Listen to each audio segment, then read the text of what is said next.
नवरात्री 2025 नवरात्रीचे 9 रंग, 9 नैवेद्य, 9 रूपे. यंदा नवरात्र 11 दिवसाचे की 9 दिवसाचे? संपूर्ण माहिती. नमस्कार मित्रांनो, सोमवार दिनांक 22 सप्टेंबर 2025 रोजी सुरू होणारी नवरात्री गुरुवार दिनांक 2 ऑक्टोबर 2025 या दिवसापर्यंत असणार आहे. ज्यावेळेस नवरात्रीचा प्रारंभ रविवार किंवा सोमवारी होतो त्यावेळेस देवीचे वाहन हे हत्ती असतं आणि त्यामुळे यावर्षी देवी हत्तीवर बसून येणार आहे. देवीचे वाहन हे हत्ती आहे. दरवर्षी देवीचं वाहन हे वेगवेगळे असते आणि या वाहनांचा वेगवेगळे अर्थ देखील लावला जातो.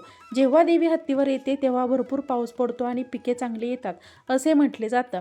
नवरात्रीचा पहिला दिवस म्हणजे घटस्थापना. या दिवशी तारीख आहे 22 सप्टेंबर 2025, वार आहे सोमवार आणि या दिवशीचा शुभारंभ पांढरा. तर नवरात्रीच्या पहिल्या दिवशी नवदुर्गेची पहिली रूप असलेल्या माता शैलपुत्रीची पूजा केली जाते. माता शैलपुत्री ही हिमालय पर्वताची राजकन्या आहे आणि म्हणूनच तिचे नाव शैलपुत्री पडले. पहिल्या दिवशी शुद्ध गाईच्या तुपाचा नैवेद्य दाखवला जातो. गाईचे तूप किंवा गाईच्या तुपापासून बनवलेले पदार्थ नैवेद्यामध्ये दाखवा. या दिवशी शुद्ध गाईच्या तुपाचा नैवेद्य दाखवल्याने आपल्याला व आपल्या कुटुंबाला माता शैलपुत्रीकडून उत्तम आरोग्य लाभते, आशीर्वाद मिळतो. पहिल्या दिवशी उपवास केल्याने व्यक्ती निरोगी सुद्धा राहते. पहिल्या दिवशी विड्याच्या पानांची माळ अर्पण केली जाते. पण या व्यतिरिक्त जर तुम्हाला फुलांची माळ सुद्धा अर्पण करायची असेल तर तुम्ही पिवळ्या शेवंतीच्या आणि सोनचाफ्याच्या फुलांची माळ हे अर्पण करू शकता. दुसरा दिवस 23 सप्टेंबर नवरात्रीच्या दुसऱ्या दिवशी म्हणजे 23 सप्टेंबर 2025 वार मंगळवार. या दिवशीचा रंग आहे लाल. नवदुर्गेचे दुसरे रूप असलेल्या माता ब्रह्मचारिणीची या दिवशी पूजा केली जाते. या रूपातील माता तपस्वी आहे. माता पार्वतीने भगवान शंकरांना पती म्हणून प्राप्त करण्यासाठी तपश्चर्या केली होती. त्या रूपामुळे त्यांचे नाव ब्रह्मचारिणी असे पडले. या दिवशी ब्रह्मचारिणी देवीला प्रसन्न करण्यासाठी साखरेचा नैवेद्य अर्पण करायचा आहे. नैवेद्यामध्ये साखर किंवा साखरेपासून बनवलेले पदार्थ दाखवा. या दिवशी देवीला साखर नैवेद्य म्हणून अर्पण केल्याने आपल्या घरातील सर्व सदस्यांचे आयुष्य वाढते. त्याचबरोबर या दिवशी म्हणजे दुसऱ्या दिवशी पांढऱ्या फुलांची माळ तुम्ही घटाला अर्पण करू शकता. याचबरोबर अनंत मोगरा, चमेली यांसारख्या फुलांची माळासुद्धा तुम्ही अर्पण करू शकता.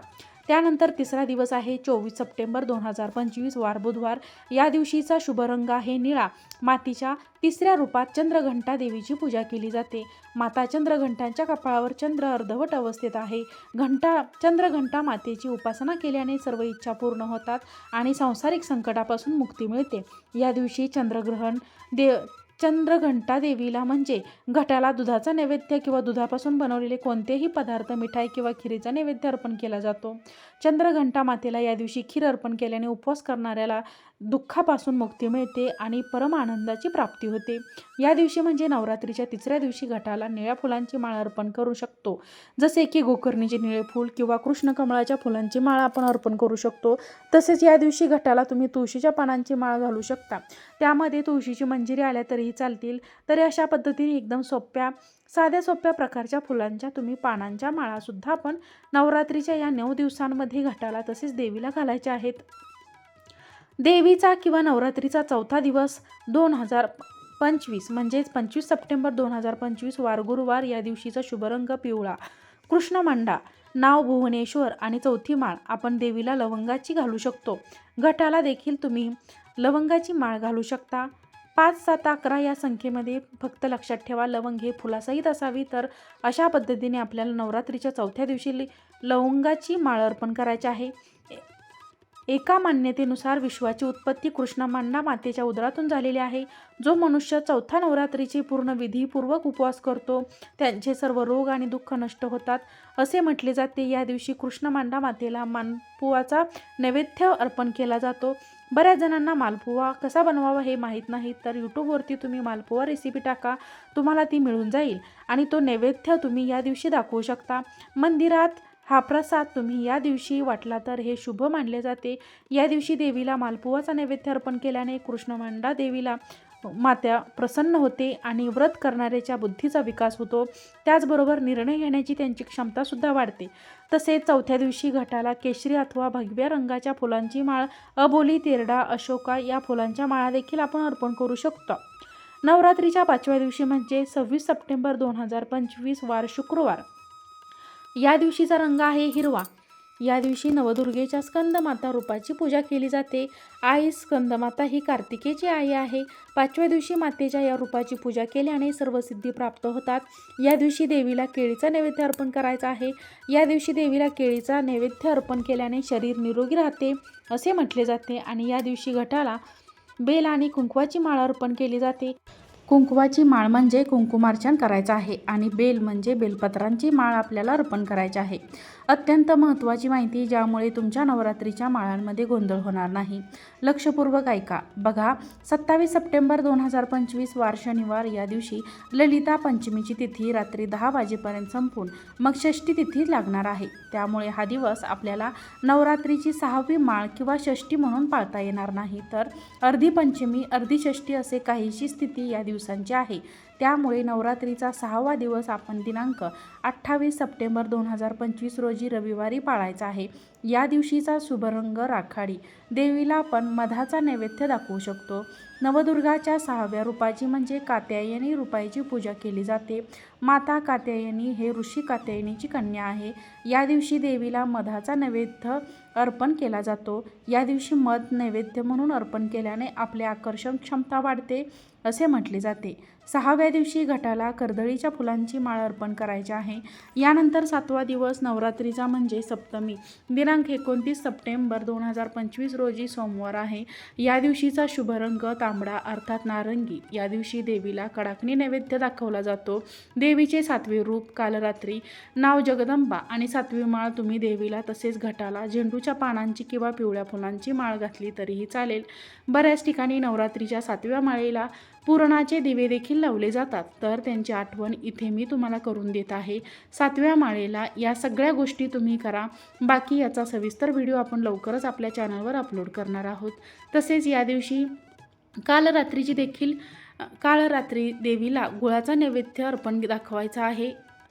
या दिवशी गुळाचा नैवेद्य दाखवल्यामुळे आपल्या घरावर व व्यक्तीवर येणाऱ्या दुःखांपासून आपले संरक्षण होते व त्यापासून आपल्याला मुक्ती मिळते. यानंतर आता आपण नवरात्रीच्या 8व्या माळेची माहिती घेऊया, जो अत्यंत महत्त्वाचा दिवस असतो. अष्टमी किंवा कन्या पूजनाचा दिनांक 30 सप्टेंबर 2025 वार मंगळवार. या दिवशीचा शुभारंभ मोरपंखी महागौरी म्हणजे नारायणी देवीला नैवेद्य आणि खीरपुरी तसेच चण्याची सुकी भाजी म्हणजे हरभरे भिजवून त्याची फक्त परतवलेली सुकी भाजी आपल्याला करायची असते आणि ती खीरपुरी बरोबर देवीला दाखवायची असते. नारळ देखील तुम्ही या दिवशी फोडू शकता. महागौरी रूपाची पूजा केल्यानंतर माता प्रसन्न होते आणि उपवास करणाऱ्याला प्रत्येक अशक्य काम शक्य करून आशीर्वाद देते. या दिवशी मातेला नारळ नैवेद्य म्हणून अर्पण करायचा आहे. ही आई निपुत्रिक मुलांच्या इच्छा पूर्ण करते. म्हणजे ज्या महिलांना संतान प्राप्तीसाठी प्रॉब्लेम्स येत आहेत त्यांनी या दिवशी म्हणजे 8व्या माळेला महागौरी रूपाचे स्मरण करून देवीला नारळाचा नैवेद्य दाखवायचा आहे. आणि हे नारळ खायचे नसते, तर ते तुमच्या घराच्या आजूबाजूला कोणतेही एखादी देवीचे मंदिर असेल तर तिथे तुमची इच्छा बोलून तुम्हाला हे नारळ अर्पण करायचं आहे. 8वी माळ शेवंतीच्या फुलांची किंवा आघाड्याच्या पानांची तुम्ही ही माळ घालू शकता. या दिवशी कन्यापूजन करायला विसरू नका. 9वा दिवस म्हणजे महानवमी. या दिवशी शस्त्रपूजन आपल्याला करायचं आहे. बऱ्याच ठिकाणी या दिवशी नवरात्रीचे उद्यापन देखील होईल, म्हणजेच विसर्जन होईल. यंदा 1 ऑक्टोबर 2025 रोजी बुधवारी नवरात्रीची 9वी माळ आलेली आहे. या दिवशीचा शुभ रंग गुलाबी. देवीच्या नैवेद्यामध्ये तुम्ही पांढरे तीळ ठेवू शकता. तीळ आणि गुळ अशा पद्धतीने नैवेद्य ठेवलात तरीही चालेल. तिळापासून बनवलेले पदार्थ तुम्ही देवीला ठेवले तरीही चालेल, किंवा आंबाडीची अथवा मेथीची सुकी भाजी, त्याचबरोबर भाकरी किंवा चपाती असा नैवेद्य ठेवला तरी चालेल. देवीचे 9वे रूप असते सिद्धदात्री नाव आहे. रेणुका 9वी माळ म्हणजे लिंबाची, म्हणजेच आपण जे खाण्याचे लिंबू असतं त्याची माळ किंवा उगवलेल्या झाडाची अथवा झेंडूच्या फुलांची माळ तुम्ही या देवीला या दिवशी तसेच घटाला माळ घातली तरीही चालेल. देवीला जर लिंबाची माळ करून घालणं शक्य नसेल तर फक्त तुम्ही लिंबू तरी देवीला अर्पण नक्कीच करू शकता. आता नवरात्रीची सांगता अर्थात शेवटचा दिवस म्हणजे विजयादशमी. या दिवसाला आपण दसरा म्हणतो. 3.5 मुहूर्तांपैकी एक मुहूर्त असणारा हा दिवस. काही कुटुंबांमध्ये कुळाचारानुसार याच दिवशी घट विसर्जन होते. या दिवशीची तारीख आहे 2 ऑक्टोबर 2025 वार गुरुवार. या दिवशी आपट्यांची पाने सोनं म्हणून या दिवशी वाटली जातात. शस्त्रलंघन, रावण दहन, देवीची तळीसुद्धा या दिवशी आठवणीने भरावी. त्याशिवाय देवीचा कुळाचार पूर्ण होत नाही ही देवीची आरती करावी, महानैवेद्य देवीला पुरणपोळीचा नैवेद्य दाखवावा, झेंडूची फुले व आंब्याची पाने यांचे तोरण दाराला व लावावे, देवीला लावावे. तर अशा प्रकारे हा व्हिडिओ पूर्ण होतो. नवरात्री 2025 9 दिवसांचे 9 रंग, 9 नैवेद्य, 9 माळा आणि 9 दिवसांची 9 देवी, 9 रूपे हे आहेत. तर सर्वांना नवरात्रीच्या खूप साऱ्या शुभेच्छा. आजचा व्हिडिओ तुम्हाला आवडला असेल तर व्हिडिओला लाईक करा, चॅनलला सबस्क्राईब करा आणि हा व्हिडिओ जास्तीत जास्त लोकांना शेअर करा, म्हणजे ही माहिती सर्वांपर्यंत नक्कीच पोहोचेल. दुर्गा माता की जय. श्री स्वामी समर्थ.